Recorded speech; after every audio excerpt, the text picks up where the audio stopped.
CM Siddaramaiah ಅವರ ವಿರುದ್ಧ ಏನು ಕೇಸ್ ಇತ್ತು, ಅದಕ್ಕೆ ರಾಜ್ಯಪಾಲರು ಅರ್ಜಿ ವಜಾ ಮಾಡಿದ್ದಾರೆ.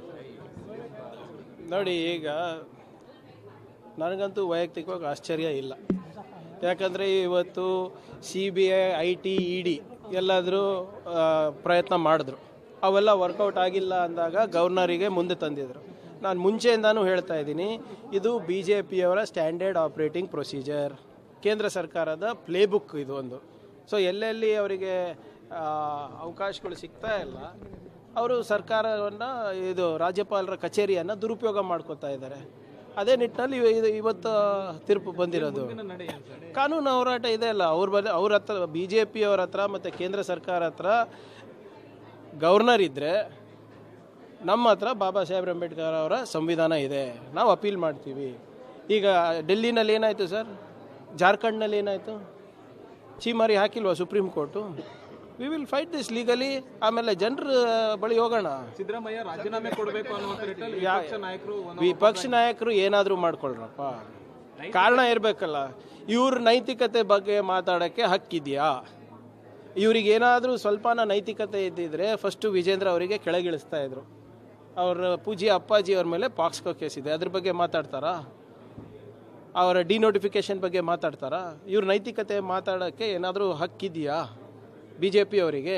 ಆಪರೇಷನ್ ಕಮಲ ಮಾಡೋದು ಇವರು, ಭ್ರಷ್ಟಾಚಾರ ಮಾಡೋದು ಇವರು, ಹೆಣದ ಮೇಲೆ ಹಣ ಮಾಡೋದು ಇವರು, ಕಸದ ಮೇಲೆ ಹಣ ಮಾಡೋದು ಇವರು, ದಲಿತರ ಮೇಲೆ ದೌರ್ಜನ್ಯ ಮಾಡೋದು ಇವರು, ಅವಾಚಕ ಶಬ್ದದಲ್ಲಿ ಮಹಿಳೆಯರಿಗೆ ನಿನ್ಸೋದು ಇವರು, ಮುನಿರತ್ನ ಅಂತ MLAಗಳು ಇಟ್ಕೊಂಡು ಮೆರೆಸೋರು ಇವರು ನೈತಿಕತೆ ಬಗ್ಗೆ ಮಾತಾಡ್ತಾ ಇದ್ದಾರಾ? Do they have any moral rights? First ಏನಾದರೂ ನೈತಿಕತೆ ಇದ್ದರೆ ಇದ್ರ ಬಗ್ಗೆ ಎಲ್ಲ ಮಾತಾಡಿ, ಆಮೇಲೆ ಸಿದ್ದರಾಮಯ್ಯ ಅವ್ರ ಸಾಹೇಬ್ರ ಹತ್ರ ಬನ್ನಿ. ಸರ್, ಇನ್ನೂ ಸುಮಾರು ಕೇಸ್, ಸಾಲು ಕೇಸ್ಗಳಿದಾವೆ. KITBದೆ ಒಂದು ಇದಿದೆ, ಮತ್ತೆ ನಿಮ್ಮ ಒಂದು ಮಾಡಲಿ ಸರ್, ಯಾರು ಬೇಡ ಅಂದಿದ್ದಾರೆ? ಮೋದಿ ಅವರಿದ್ದಾರೆ, ಶಾ ಅವರಿದ್ದಾರಲ್ಲ, ಮಾಡಲಿ, ಯಾರು ಬೇಡ ಅಂದಿದ್ದಾರೆ? ನಾನು ಹೇಳಿಲ್ವಾ? ಅವ್ರ ಹತ್ರ ಗವರ್ನರ್ ಇರ್ಬೋದು, ಅವ್ರ ಹತ್ರ ಮೋದಿ ಅವ್ರು ಇರ್ಬೋದು, ಅವ್ರ ಹತ್ರ ಶಾ ಇರ್ಬೋದು, ಕಾಂಗ್ರೆಸ್ ಪಕ್ಷದವ್ರ ಹತ್ರ ಬಾಬಾ ಸಾಹೇಬ್ ಅಂಬೇಡ್ಕರ್ ಅವರ ಸಂವಿಧಾನ ಇದೆ. ಸರ್, ಎಕ್ಸ್ಪೆಕ್ಟೆಡ್ ಅಂದ್ರೆ ಹೇಗೆ? ಸ್ಟ್ಯಾಂಡರ್ಡ್ ಆಪರೇಟಿಂಗ್ ಪ್ರೊಸೀಜರ್ ಅಂತ ನಾನು ಹೇಳ್ತಾ ಇದ್ದೀನಲ್ಲ ಸರ್. ಯಾವಾಗಲೂ ಈಗ ನೋಡಿ, ತಮಿಳ್ನಾಡಿನಲ್ಲಿ ಏನು ಮಾಡ್ತಾ ಇದ್ದಾರೆ, ಡೆಲ್ಲಿನಲ್ಲಿ ಏನು ಮಾಡಿದ್ರು, ಜಾರ್ಖಂಡಲ್ಲಿ ಏನು ಮಾಡಿದ್ರು, ಕೇರಳನಲ್ಲಿ ಏನು ಮಾಡಿದ್ರು, ಮಹಾರಾಷ್ಟ್ರದಲ್ಲಿ ಏನು ಮಾಡಿದ್ರು, ಆಸಾಮ್ನಲ್ಲಿ ಏನು ಮಾಡಿದ್ರು ಒಂದು 5-6 ವರ್ಷದ ಹಿಂದೆ, ಇವೆಲ್ಲನೂ ಕೂಡ ನೀವು ಗಮನಿಸಿದ್ರೆ, ಇತಿಹಾಸದ ಪುಟ ತೆಗೆದು ನೋಡಿದ್ರೆ ಸ್ಟ್ಯಾಂಡರ್ಡ್ ಆಪರೇಟಿಂಗ್ ಪ್ರೊಸೀಜರೇ. ಸೊ ನಾನು ಹೇಳ್ತಾ ಇರೋದು ವೈಯಕ್ತಿಕವಾಗಿ ನನಗೇನು ಆಶ್ಚರ್ಯ ಇಲ್ಲ.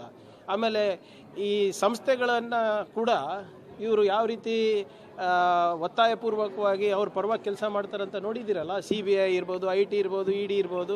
ಈ ವಾಲ್ಮೀಕಿ ಹಗರಣದಲ್ಲಿ ಒಬ್ಬ ಅಧಿಕಾರಿಗಳಿಗೆ ಕರೆಸಿ ನೀವು ಸಿದ್ದರಾಮಯ್ಯ ಅವ್ರ ಹೆಸರು ಹೇಳಿ, DK ಶಿವಕುಮಾರ್ ಅವ್ರ ಹೆಸರು ಹೇಳಿ ಅಂತ ಹೇಳಿಲ್ವಾ? ಅವರು ಒತ್ತಾಯ ಮಾಡಿಲ್ವಾ?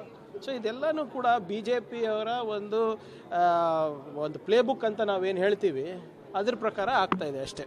ಕಾನೂನಾತ್ಮಕ ಹೋರಾಟವನ್ನು ಹೊರತುಪಡಿಸಿ ಕಾಂಗ್ರೆಸ್ನ ಮುಂದಿನ ನಡೆ ಏನಾಗಿರುತ್ತೆ? ನಾವು ಹೇಳಿಲ್ವಾ ಇವರೇ, 2 ನ್ಯಾಯಾಲಯಕ್ಕೆ ಹೋಗ್ಲಿಕ್ಕೂ ತಯಾರಿದ್ದೇವೆ, ಸುಪ್ರೀಂ ಕೋರ್ಟಿಗೂ ಹೋಗ್ಲಿಕ್ಕೆ ತಯಾರಿದ್ದೇವೆ, ಜನರ ನ್ಯಾಯಾಲಯಕ್ಕೂ ಹೋಗ್ಲಿಕ್ಕೆ ತಯಾರಿದ್ದೇವೆ.